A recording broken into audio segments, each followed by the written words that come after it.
미국, 일본 그리고 중국 정상과 통화를 했습니다.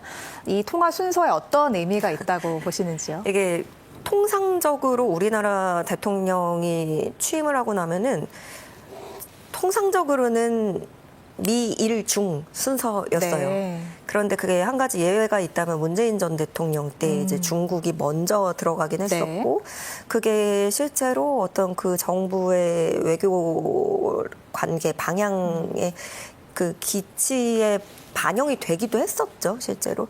그리고 그 당시에는 워낙에 또 중국과의 관계가 안 좋았어서 그렇게 염두를 해서 한 것도 있었지만, 어쨌든 통상적으로 미일 중 순서고 이번에도 그렇게 됐는데, 이게 이 통화 순서에 우리만 의미를 부여하는 건 아니에요. 네. 그래서 그 이시바 총리하고 통화 끝나고 나서 일본 언론들도 일제히 이재명 대통령이 통화 순서를 주목하면서 보도를 내보냈는데, 뭐 이재명 대통령이 대일 관계를 중시하는 것으로 좀 파악이 된다라고 진단을 하면서 보수 성향이든 진보 성향이든 매체에 가릴 거 없이 그렇게 진단을 일단 일본 매체에서는 내놨고요. 네.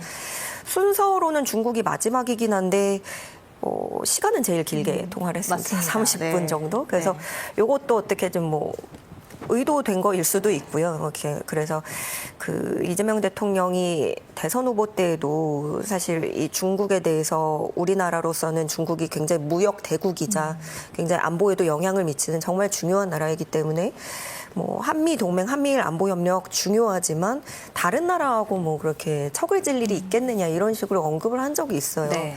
그래서 앞으로의 이 기조를 조금 전망을 해보면 분명히 그 한미일 구도 그 결속에 대해서는 분명히 계속 가져가되 그러면서도 이 중국과의 그런 관계 설정, 재수립을 한다든가 또 어떤 구도를 조금 재설정하고 특히 이 윤석열 정부 때 워낙에 한미일 결속이 너무 견고해진 그쪽으로만 좀 편준 현상이 있었기 때문에 네. 그 부분을 조금 더 재조정하는 쪽으로 가지 않을까 이렇게 보고 있습니다. 네.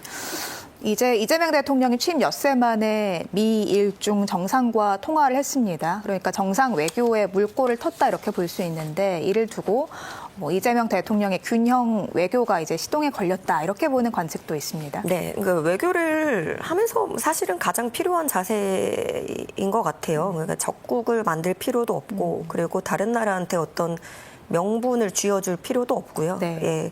근데 물론 그게 말처럼 쉬운 게 아니니까 우리는 때때로 어떤 노선으로 가기도 하고 피치 못할 결정을 해야 될 때가 분명히 있는데 지금 제일 어려운 거는 모두가 아시다시피 이제 미국과 중국과의 관계가 네. 되겠습니다. 그 미국이 한중 관계를 계속 예의주시하면서 좀 견제를 하는 모습도 읽을 수 있고요. 당장 그러면 이재명 대통령은 미국하고 산적한 것만 해도 관세 협상 있고 방위비 분담금 문제, 주한미군 주둔 문제 너무너무 해결해야 될 과제들이 굉장히 어려운 상황에 지금 새로운 정부가 꾸려지게 된 거고요. 그렇다고 해서 한중 관계도 쉽느냐? 또 그건 아닙니다.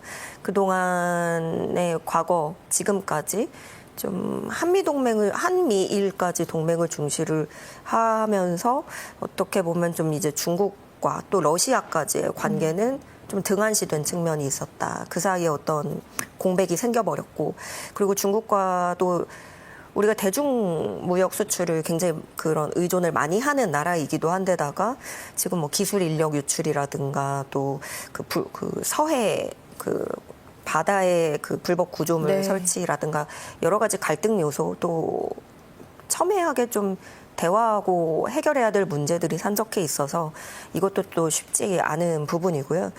근데 그러니까 이러니 저러니 해도 결국에 중국하고의 관계도 중요한데 또 이재명 대통령으로서의 어떤 어려움이 있다면 외교적으로는 그렇고 또 국내에서도 이제 국내 정치 안에서도 이제 보수층 중심으로 해서 이제 반중 그런 협중 정서가 너무 이게 많이 나가다 보면은 이걸 또 관리하는 것도 현 정부로서의 하나의 좀 어려운 과제가 되겠다 이렇게 보고 있습니다. 네.